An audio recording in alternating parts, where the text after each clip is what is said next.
자, 차트로 왔습니다. 차트에서 보면 QRT라는 종목이 엄청난 급등을 했습니다.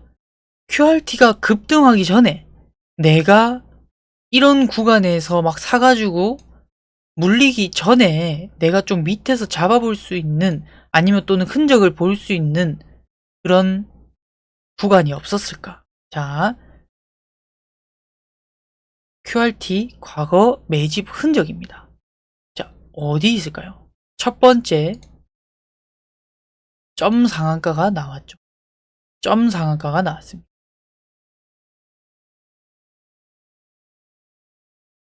두 번째, 윗꼬리 매집 캔들인데 거래량이 대량으로 실린다. 윗꼬리 캔들인데 거래량이 대량으로 실린다. 자, 여기서 우리가 해석할 수 있는 부분은 점 상한가가 나왔다. 개인들이 할 수 없는 이런 움직임이 나왔다. 그 다음에 장대 음봉으로 확 밀어버렸어요. 뭐지? 의심을 하는 겁니다. 관심 종목이 두고. 그리고 얘가 만약에 이 장대 음봉이 세력들이 물량을 다 털고 나간 거라면 주가는 계속 관심 없이 빠질 거예요. 근데 주가가 올라오죠. 올라오면서 또 뭐가 터졌다? 거래량이 또 터집니다. 터지면서 윗꼬리. 내려갔다 또 터지면서 윗꼬리. 이 여러 차례를 반복하고 있는 행위 자체가 이미 뭔가 이 주식을 건드리고 있구나. 그럼 내가 거기서부터 시작하는 거예요. 아, 혹시 이 가격대 11,500원에서 15,500원 사이에서 뭔가 이루어지고 있지 않겠냐, 이런 생각을 먼저 하고, 그러면 이 종목이 뭐가 있길래 이렇게 세력들이 건드리고 있는 거냐? 매출 성장이 기대가 되는 거냐? 아니면 뭔가 강력한 테마라는 게 있는 거냐? 이런 생각을 여러분들이 많이 해야 된다는 거죠. 그리고 시간이 흘러 이 종목은 계속 옆으로 횡보를 합니다. 그러다가 결국에는 엄청난 급등을 하죠. 그럼 여러분들이 물론 이런 구간에서 발견해가지고 계속 이 가격대 안에서, 나는 이 가격대 안에서 세력하고 같이 물량을 모아가야겠다 라고 생각하고 적립식 투자를 해서 몇 개월간 기다려가지고 끌고 간다면 진짜 2배, 3배 이렇게 시세 차익을 볼 수가 있겠죠. 근데 만약에 여러분들이 나는 조금 더 빨리 돌파 매매를 원한다. 그러면 이 구간을 체크해놨다가 관심 종목으로 뒀다가 이런 구간에서 여러분들이 단기간에 매집을 통해서 시세 차익을 또 먹을 수 있다는 거. 그래서 여러분들이 이까지만 딱 왔을 때, QRT가 여기까지 왔다 했을 때도 굳이 매도를 할 필요가 없이 내가 좀 더 버텨봐야겠다 하는 근거가 어디죠? 매집이죠, 매집. 얘가 지금 이렇게나 매집이 잘 돼 있는데 세력들이 고작 요 정도 올려놓고 팔 거냐? 아니다. 이런 근거를 가지고 여러분들이 이렇게 흔들 때도 매수를 해서 버틸 수가 있어야 된다. 비록 손절이 나가는 한이 있더라도 이 구간에서는 버틸 수 있는 구간이 돼야 된다. 왜? 매집의 흔적이 너무나도 많았기 때문에. 뭔 말인지 아시겠죠? 자, 그러면 동방은 빠르게 설명을 해보죠. 동방도 이 구간에서 급등이 나왔는데 동방은 도대체 어디서 우리가 매집 흔적을 볼 수 있었냐? 이거는 과거에 제가 매매했던 종목이기도 합니다. 여기 점 상한가가 나왔고 윗꼬리 거래량이 터지면서 캔들, 윗꼬리 거래량이 터지면서 매집. 그렇다고 주가는 내려가지도 않고 자꾸 하나의 박스 안에, 가격 박스 안에서 놀고 있다.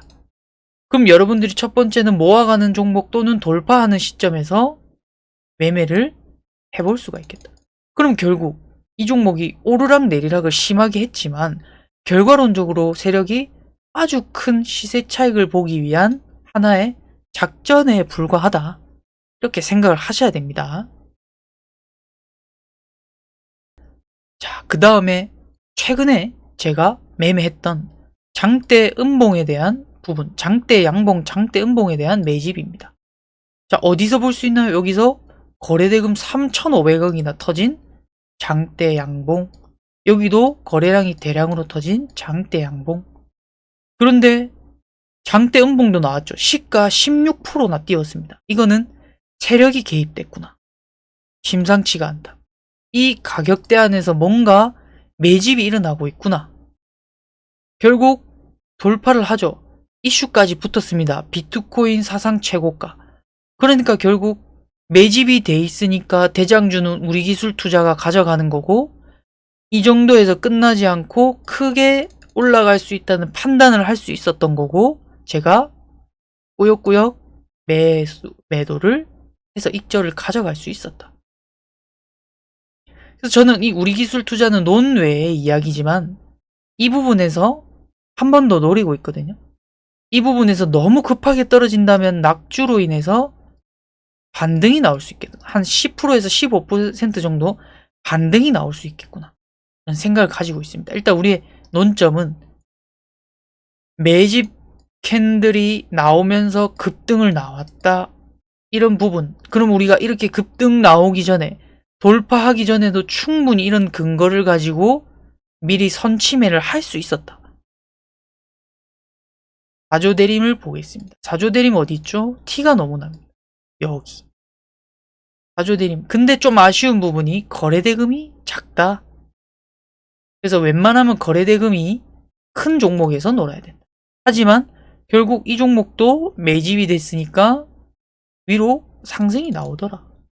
그러면 여러분들은 적어도 이 매집 캔들 나오고 안 빠지고 올라오는 구간에서 잡아볼 수 있겠다. 그래서 이 종목 잡아도 23% 스윙으로 그냥 가져가 볼 수 있는 종목이죠. 최근에 엑시콘이라는 종목도 볼까요? 급등 전에 단기간에 우리 기술 투자처럼 뭔가 위아래로 급하게 흔들리는 모습이 있다. 갭, 장대 음봉, 빠졌다가 장대 양봉, 윗꼬리 캔들. 그럼 결국 급등이 나온다. 하천기계도 급등 전에 뭔가 특이하게 매집된 캔들이 아주 많았다. 여기서 장대 양봉, 윗꼬리 매집 캔들이 다수 보이죠? 그 다음에 여기 음봉, 거래대금이 엄청나게 터졌죠. 양봉, 거래대금이 엄청나게 터졌죠. 만약에 얘가 파는 거라면 주가는 하염없이 내려갈 거예요. 근데 만약에 주가가 계속 올라온다면 이거는 의심을 해봐야 된다. 결과론적으로 우리 기술 투자는 매집이었다. 매집 이후에 쭉 올렸다. 사실상 여기 보세요. 이렇게 세력들이 지저분하다는 겁니다. 끝까지 추세를 무너뜨려 놓고 기술적인 타점을 가지고 매매하는 사람들을 털어버렸죠. 근데 여러분들 가격대로 한번 생각해 보세요. 가격대로 생각하면 그냥 이 안에서 세력들이 매집한다고 가격대로 생각하면 얘는 크게 이탈한 건 아니에요. 근데 여러분들 이동평균선 매매, 추세 매매로 한다면 겁나는 구간이죠. 근데 가격대 매매로 세력이 매집을 한다고 관점을 바꿔보면 크게 이탈 없이 살짝 털어주고 그냥 급등시킨 거예요. 이걸 또 역이용할 줄 알아야 되겠죠? 이런 부분이 나오면. 자, 또 과거에 매매했던 신신제약이라는 종목. 상승 이후에 윗꼬리 매집 캔들이 다수 출현하죠. 거래대금도 800억. 거래량이 많이 터지면서 결과론적으로 한 파동 뻗기 위한 이 구간 안에서의 매집이었다. 그럼 이렇게 많이 모으면 크게 상승한다. 그럼 여러분들이 기다릴 수 있는 거죠. 사고서도.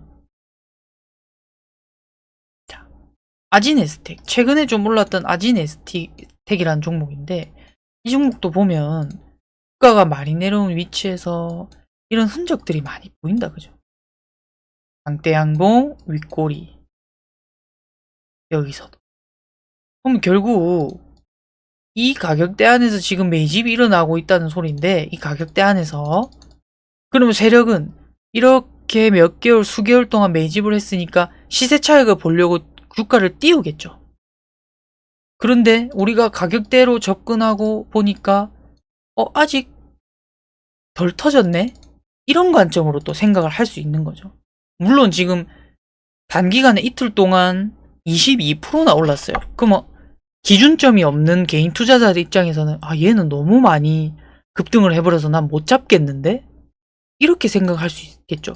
근데 조금 더 디테일하게 기준을 가지고 있는 사람은 얘는 분명히 이 종목은 이 구간에서 지금 수개월 동안 이렇게 매집이 일어났는데 이 세력이라는 무리가 이거보다 더 이렇게 터져서 시세 차익을 볼 거라고 나는 생각을 한다. 그런데 얘가 지금 급하게 이렇게 올랐다고 해가지고 더 못 갈 거냐? 아니, 난 더 갈 거라고 생각한다. 다만 조금 눌릴 때 한번 기회를 보자. 아니면 바로 쐈을 경우에 단타로 한번 돌파 매매로 따라잡아 보자.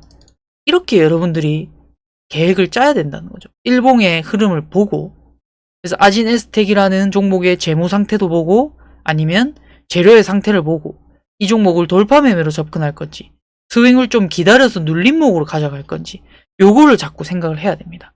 근데 그 근거는 어디서 오냐면 돌파 매매 하거나 스윙 매매 전략을 짜기 전에 일봉상 얘가 급등의 조건이 있는지 없는지, 세력의 매집 흔적이죠. 그런 것들을 먼저 체크하고 전략을 다음에 짜는 겁니다. 여기까지 오늘 우리 급등주의 조건, 세력 매집 캔들에 대해서 알아봤습니다. 여러분들, 이런 부분들을 여러분들이 디테일하게 부지런하게 종목 검색을 하다 보면 반드시 발굴이 되거든요.